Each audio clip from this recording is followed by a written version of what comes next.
Miezi ya mwanzo kwenye biashara huwa migumu kwa nini? Na huwa watu wengi huwa tunaanza na hamasa kubwa, lakini wiki ya kwanza, miezi ya kwanza inakuwa na tofauti, inakuwa tofauti na tulivyotarajia. Mwanzo lazima uwe mgumu kwa sababu wewe ni mgeni hasa kwenye biashara, sawa? Hujaisoma ile market yako bado.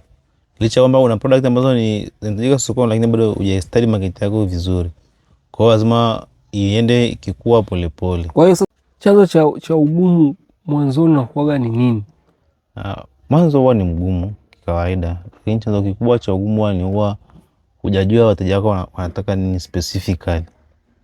Hiyo huwa ni changamoto namba moja. Changamoto namba mbili huwa ni customer base. Bado hujajenga trust kwa customers wako wale, kwa sababu ni mgeni kwenye biashara na hilo eneo labda pengine. Changamoto nyingine ni ipi?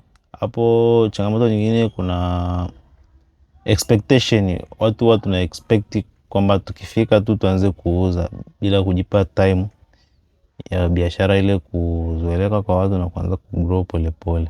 Naelewa mwanzo ni mgumu, lakini nifanye nini sasa mwanzoni ili nisiweze kukata tamaa?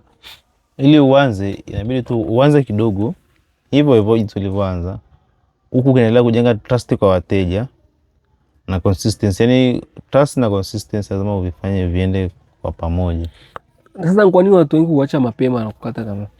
Wengi wanaacha kwa sababu ya kuexpect kwamba akifika akifungua ataanza kuuza kwa wakati huo na mambo yataboom, lakini biashara inajengwa polepole. So biashara ya kuboom tu lazima ujipe muda wa kuibuild.